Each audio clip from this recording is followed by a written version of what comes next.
আমরা দাঁড়িয়েছি, এই বিষয়টা খুব স্পর্শকাতর, ঠিক কিনা বলেন? ইমানের সঙ্গে সংশ্লিষ্ট। আল্লাহ রাব্বুল আলামিন তার হাবিব সাল্লাল্লাহু আলাইহি ওয়াসাল্লামের পরিচয় দিতে গিয়ে বলেন, মুহাম্মদ সাল্লাল্লাহু আলাইহি ওয়াসাল্লাম হচ্ছেন তিনি যিনি তোমাদের মধ্যকার কোনো পুরুষের বাবা নন। তিনি শেষ রসুল, শেষ নবী। তারপরে আর কোনো নবী নাই, আর কোনো রসুল নাই, ঠিক কিনা বলেন? রাসূল সাল্লাল্লাহু আলাইহি ওয়াসাল্লামের ওফাতের 1400 বছর পরে এসে যদি কোনো বেয়াদব শেষ নবী, শেষ রসুল দাবি করে, এটা কোশ্চিন কালো নবী হতে পারে না, এটা শয়তান, ঠিক কিনা বলেন? প্রিয় ভাইরা আমার, এখন দাবি এসেছে। অনেক সময় আমরা উলামায়ে কেরাম বিভিন্ন সময় বলেছি, খতমে নবুয়াতের এই যে শান ও মান, এটাকে রক্ষা করার জন্য রাষ্ট্রীয়ভাবে কাদিয়ানীদেরকে কাফের ঘোষণা করতে হবে, ঠিক কিনা বলেন? কোন সরকার বাহাদুর করে নাই, তারা তাদের সঙ্গে তলে তলে হাত দিত, ঠিক কিনা বলেন? এখন সময় এসেছে, আগামীকাল সোহরাওয়ার্দী উদ্যানে এই মহান প্রাণের দাবিটা আমরা যেন আদায় করতে পারি। সবাই যাবেন তো ইনশাআল্লাহ? আল্লাহ আমাদের কবুল আর মঞ্জুর করুন। পড়া আমিন। আসসালামু আলাইকুম।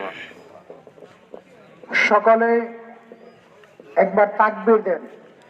নারে শেষ নবী। অন্য এক হাদিসের মধ্যে রাসূলুল্লাহ সাল্লাল্লাহু আলাইহি ওয়াসাল্লাম ইরশাদ করছেন যে নবুয়াত গুলো সব একত্রিত করে এই লক্ষাধিক নবুয়াতের মানদণ্ড হচ্ছে একটা বিল্ডিং এর মতো, একটা ঘরের মতো, পাকা ঘরের মতো। এর মাঝে লক্ষাধিক নবী পূর্বে এসে গোটা ঘরটার সমস্ত দেয়ালগুলোকে ইট দ্বারা পরিপূর্ণ করেছেন। বুখারী এবং মুসলিমের হাদিস।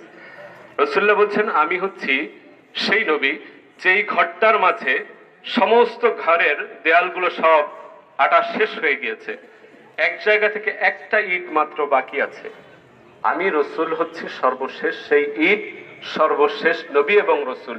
আমি সেই অপূর্ণ ঘরের মধ্যে আমার নবুয়ত দ্বারা ওই ইটটাকে পরিপূর্ণ করে দিলাম। ঘরটাও এবার পরিপূর্ণ হয়ে গেল। ঘরটা যখন পরিপূর্ণ হয়ে গেল, তারপরে আর কোনো কিছুর প্রয়োজন নাই। অত্র হাদিসে রাসূলুল্লাহ স্পষ্ট ভাবে বলেছেন, আমি আসার মাধ্যমে নবুয়ত রিসালাতের সমস্ত দরজা শেষ, এরপরে আর কোনো নবী এবং রসুল নাই। ঘর পরিপূর্ণ হয়ে গিয়েছে।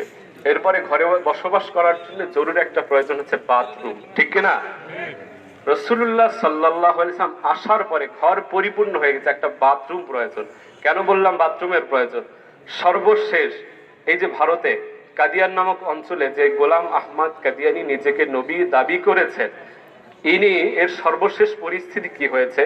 3টা কিতাব থেকে দেখলাম, একটা আরবি কিতাব, একটা উর্দু, একটা বাংলা। 3 কিতাবের মধ্যে দলিল দেয়া আছে যে উনি সর্বশেষ ওনার পরিস্থিতি কি হয়েছে। মৃত্যুবরণ করেছে কলেরা হয়ে, এবং সর্বশেষ তার মৃত্যুটা হচ্ছে টয়লেটের মধ্যে পড়ে। 3টা কিতাবের রেফারেন্সে। তাহলে সর্বশেষ যেটার জন্য বললাম যে একটা টয়লেটের প্রয়োজন। তাহলে নবুয়তের দরজা শেষ, ঘর পরিপূর্ণ হয়ে গেছে। এরপরে টয়লেট যে আছে, এই টয়লেট আসবে 30টা। এই 30টা ইট দিয়ে একটা টয়লেট নির্মিত হবে। এর মধ্যে একটা আছে গোলাম আহমদ